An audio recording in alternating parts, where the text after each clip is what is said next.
नमस्कार, मनस्वीज किचनमध्ये मी तुमचं खूप खूप स्वागत करत आहे। आज मी तुम्हाला खूप मस्त अशी झणझणीत स्टाईल अख्खा मसूरची रेसिपी दाखवणार आहे। चला तर आपण त्या रेसिपीला सुरुवात करूया। चला तर आज आपल्याला बघायची आहे अख्खा मसूरची भाजी। तर ही अख्खा मसूर मी 2 वाटी घेतलेली आहे। आता ह्याला मी स्वच्छ धुवून 4 तास पाण्यामध्ये भिजवून ठेवलेली आहे। तर आता मी ह्याच्यातलं पाणी काढून टाकते। तुम्ही बघू शकता मी ह्याच्यातलं पाणी पूर्णपणे काढून घेतलेलं आहे। आता मी ह्याला कुकरमध्ये ट्रान्सफर करते आणि ह्याच्यामध्ये पाव चमचा हळद आणि पाव चमचा मीठ घालून एक शिटी घेणार आहे। मसूर बुडेल इतपतच पाणी घालायचं आहे आणि ह्याला एक शिटी मारून घ्यायची आहे, जास्त शिजवायची नाही।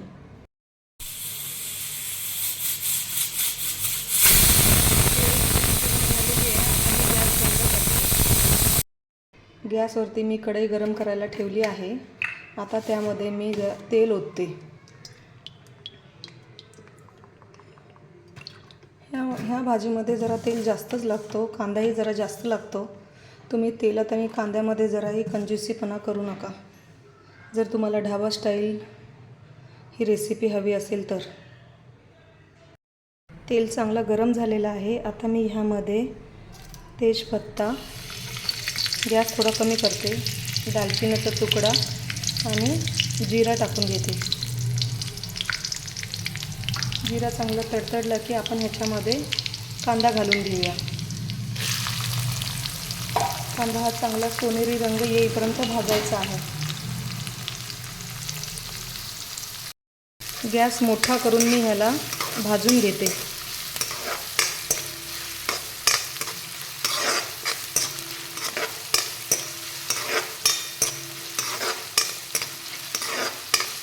कांदा चांगला भाजला गेला पाहिजे।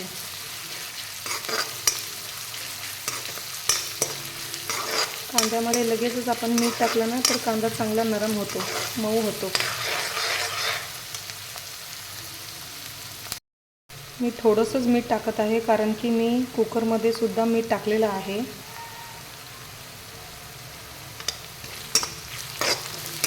चांगलं पोळून घेते ह्याला सोनेरी रंग येईपर्यंत।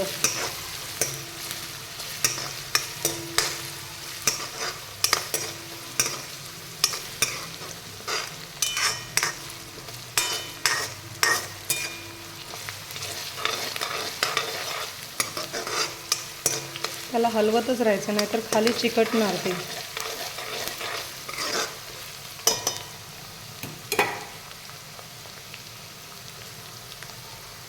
तर आता तुम्ही बघू शकता की कांदा छान भाजला गेलेला आहे। आता मी ह्यामध्ये 1 चमचा आलं लसूणची पेस्ट घालून घेते।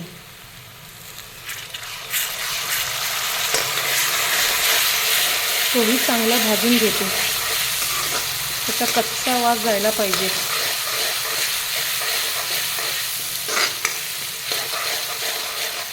छान एकजीव करून घ्या।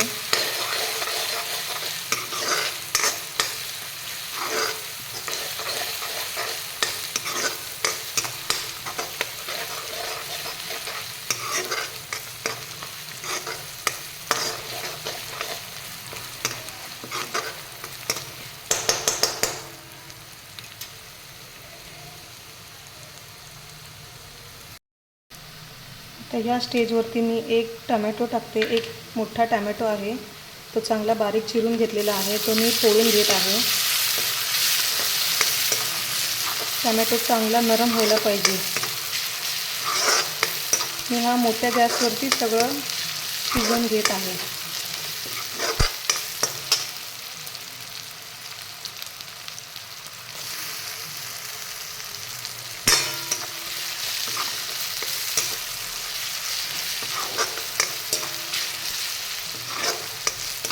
टमॅटो चांगला नरम व्हायला पाहिजे, तर त्याची चव खूप छान लागते आणि त्याचा कलरही छान उतरतो।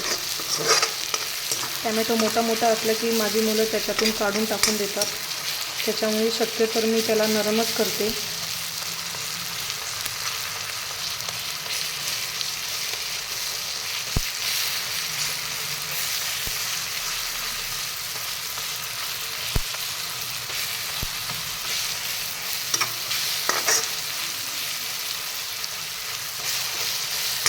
बघू शकताय तुम्ही, टॅमॅटो छान नरम झालेला आहे. थोडं मंद आचेवर करून घेते मी गॅस.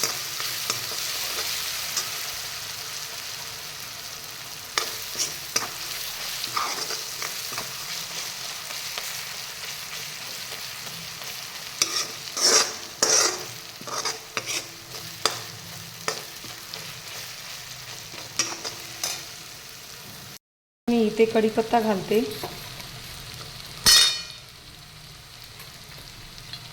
आणि त्याचबरोबर कोथिंबीरही घालते.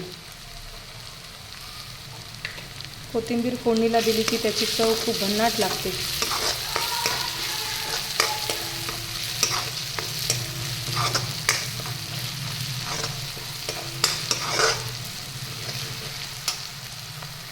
आता मी इथे माझी सिक्रेट आहे तो मी ह्याच्यात घालत आहे, ते म्हणजे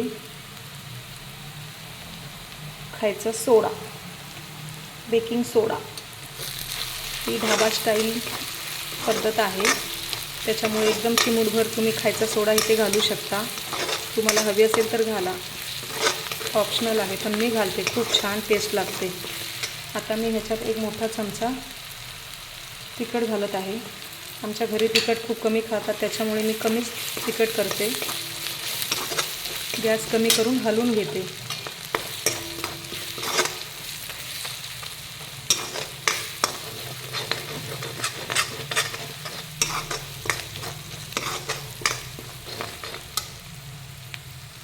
तुम्ही बघू शकता की ही मसूर डाळ छान शिजलेली आहे. आता मी ह्या मसाल्यामध्ये ही मसूरची डाळ ओतून घेते आणि छान एकजीव करते.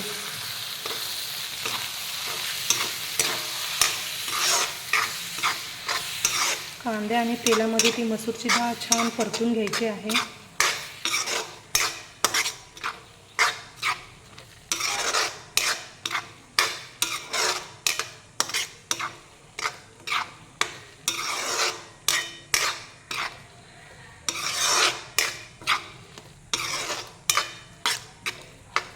गॅस मंद आचेवर ठेवायचा आहे.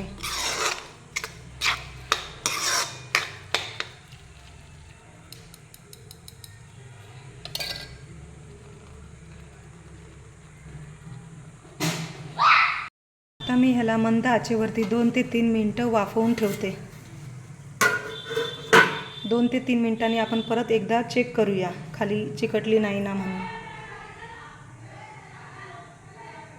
आपण त्यामध्ये तडक्याची तयारी करूया. मी इथे पॅन गरम केलेला आहे, त्याच्यामध्ये एक मोठा चमचा मी तूप घालून घेत आहे.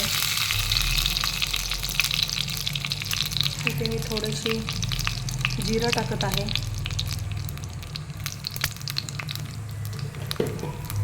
एक चिमूटभर मी लाल तिखट टाकत आहे. थोडीशी हळद टाकत आहे. तुम्हाला हवी असेल तर तुम्ही लसूण पण छान ठेचून घाला, त्याचाही स्वाद खूप छान येतो. आता हा तडका तयार झालेला आहे. गॅस मी बंद केलेला आहे. आता हा तडका मी त्या मसूरच्या डाळीमध्ये ओतत आहे.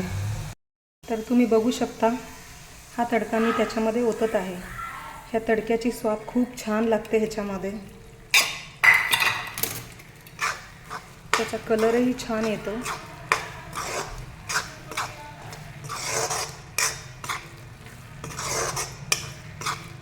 मीठ तुम्ही अंदाजाने तुमच्या टेस्टनुसार तुम्ही घालू शकता ह्याच्यामध्ये. आता परत मी ह्याला झाकण मारून 2 ते 3 मिनिटासाठी ठेवून देते. 2 ते 3 मिनिटांनी परत एकदा मी चेक करते शिजली की नाही ती. आता हा बघा, आपला अख्खा मसूर तयार झालेला आहे. खूपच छान ह्याची टेस्ट येत आहे. मी आता ह्याच्यावरती कोथिंबीर घालून सर्व करायला घेते. आणि तुम्ही एकदा नक्की ट्राय करून बघा, खूप सोपी पद्धत आहे. तुम्ही बघू शकता, ही अख्खा मसूरची भाजी पूर्णपणे तयार झालेली आहे. जर तुम्हाला ही रेसिपी आवडली असेल तर तुम्ही लाईक करा, शेअर करा, सबस्क्राईब करा. धन्यवाद.